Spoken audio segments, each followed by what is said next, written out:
Nebraska's electoral landscape, defined by a pronounced 2-to-1 ratio of registered Republican voters to registered Democrats, presents a fertile ground for a fluid populist voting state strategy aimed at manipulating election outcomes through purposeful changes in party affiliation.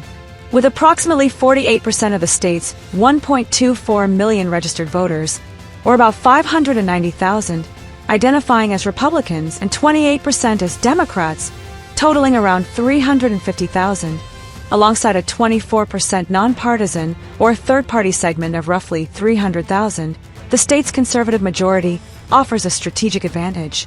This approach advocates for a dynamic realignment where Republicans and conservative-leaning independents shift to the Democratic Party, particularly to influence primary elections. Grounded in the principle of majority rule, this strategy seeks to harness Nebraska's voter distribution to reshape power dynamics, counter traditional electoral norms, and promote populist governance.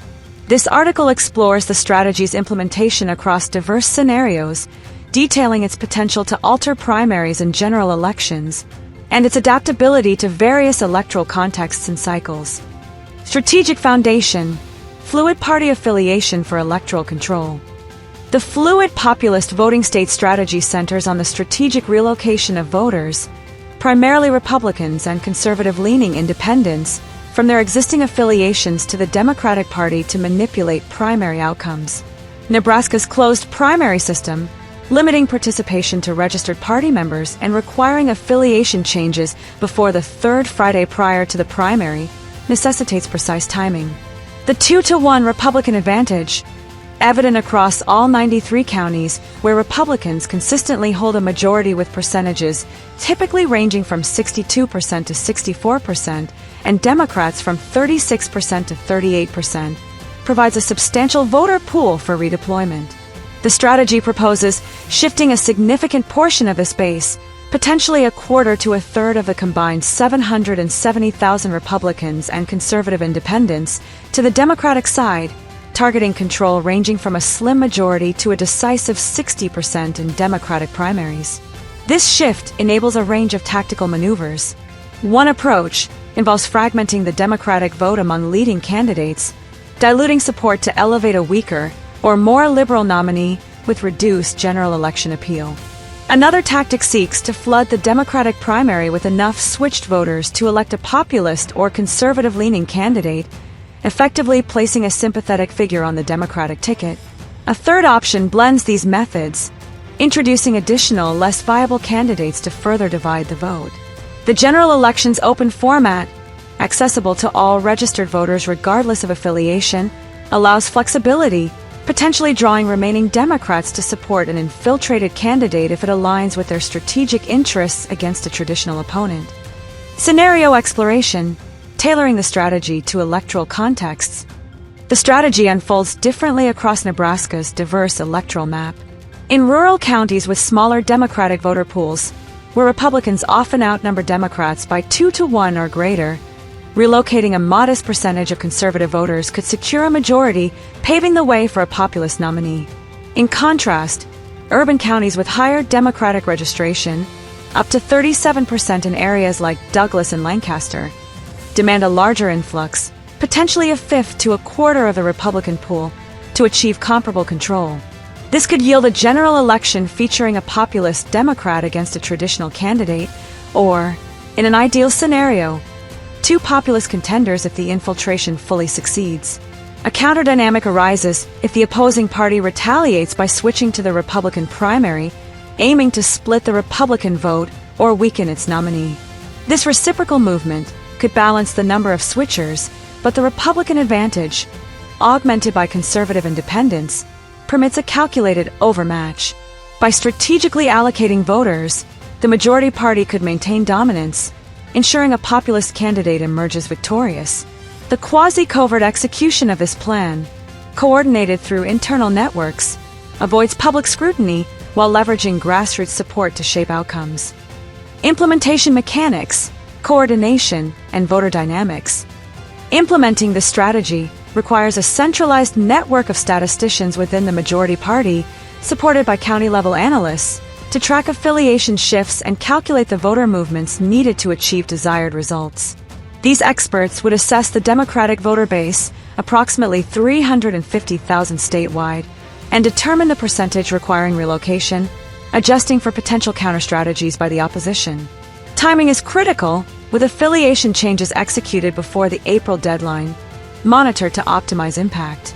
A candidate willing to lead this initiative, registering with the opposing party, and rallying supporters, would spearhead the effort, targeting primaries to secure a ballot position for the general election. This approach also taps into the 300,000 nonpartisan voters, many of whom lean conservative, by incentivizing registration with the opposing party to amplify the strategy.